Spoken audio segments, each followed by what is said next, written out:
আসসালামু আলাইকুম ওরহমতুল্লাহ বরাকাতু। পবিত্র মাহে রমজানে পঞ্চম পর্ব। আউযু বিল্লাহি মিনাশ শাইতানির রাজিম। বিসমিল্লাহির রহমানির রহিম। শাহরুর রমাদানাল্লাযী উনজিলা ফিল কুরআন হুদাল লিন্নাস ওয়া বাইনাতিন মিনাল হুদা ওয়াল ফুরকান।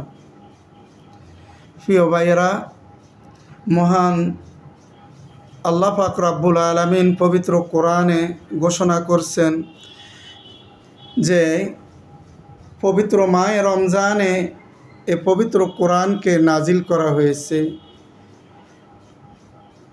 হুদাল লিন্নাস, মানুষের হেদায়েতের জন্যে, অবাইনাতে মিনাল হুদা ওয়াল ফুরকান, এবং সত্য এবং মিথ্যাকে পার্থক্য করে দেয় মানদণ্ড হিসাবে আল্লাহ রাব্বুল আলামিন এ কোরআনকে নাজিল করা হয়েছে।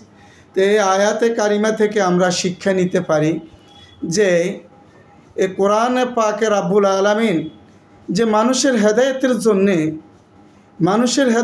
জন্যে যে এ কোরআনকে নাজিল করেছেন এবং ন্যায় এবং অন্যায়কে পার্থক্য করে হিসাবে, মানদণ্ড হিসাবে, অর্থাৎ দাঁড়িপাল্লা যে হক এবং বাতিল যে মানদণ্ড হিসাবে কোরআনকে নাজিল করা হয়েছে।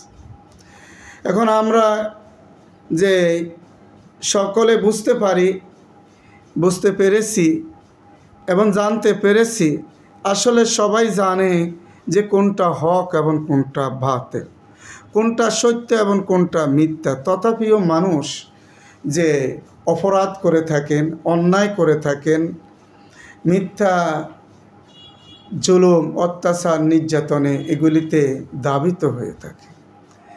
তে পবিত্র মাহে রমজান মাসে পরিহার করলে এখান থেকে আমরা শিক্ষা নিব বাকি 11 মাস যেন আমরা শুধু রমজান মাসে তারপরে দিয়ে মানলে হবে না। এই রমজান মাস থেকে আমরা শিক্ষা গ্রহণ করতে হবে যে আমাদের ইনসাফের সমাজ গঠন করতে হবে, ন্যায় নীতির সমাজ গঠন করতে হবে, জুলুম, অত্যাচার, নির্যাতন পরিহার করতে হবে। যে এই পবিত্র কোরআনে কারিমে আল্লাহ রাব্বুল আলামিন যে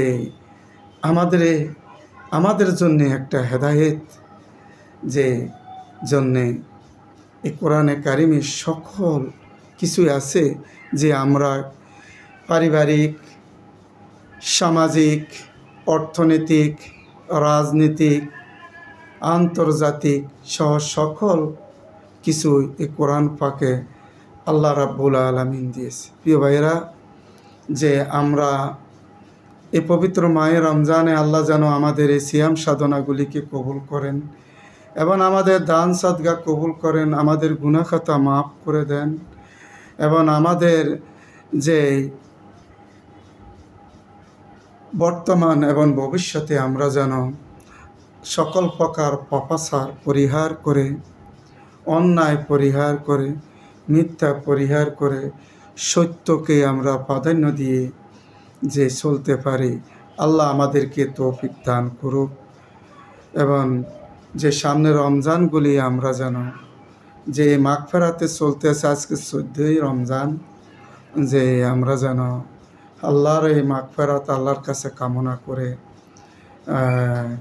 আমরা আল্লাহর কাছে পানা চাই, মুক্তি চাই।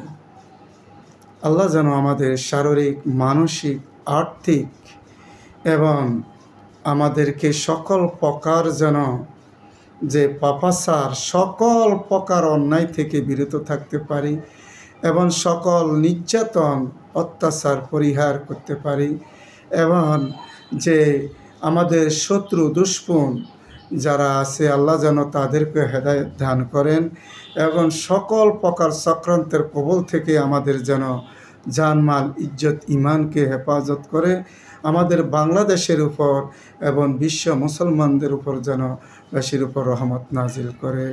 আসসালামু আলাইকুম ওয়া রাহমাতুল্লাহি ওয়া বারাকাতুহু।